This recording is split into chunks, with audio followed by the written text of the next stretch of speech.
Hi crafty friends, Shana from ShanoukiArt. This is a really quick video to show you these Christmas envelope journals that I've made that are now available in my Etsy shop. They are made with an envelope base and the two pockets are filled with lots of goodies.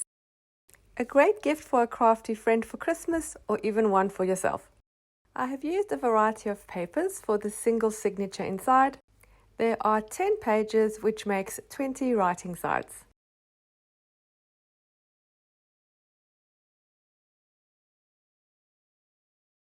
The ephemera in the pockets includes a tag with ribbon tie, a vintage style mini document,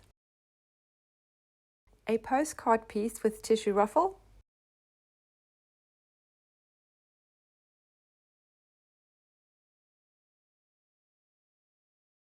a color coordinating recipe card,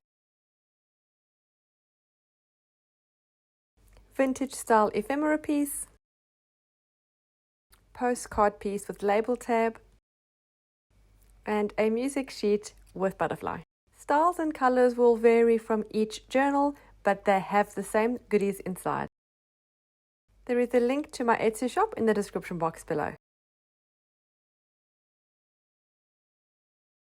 Thanks for watching, happy creating, and I'll see you again soon. Bye!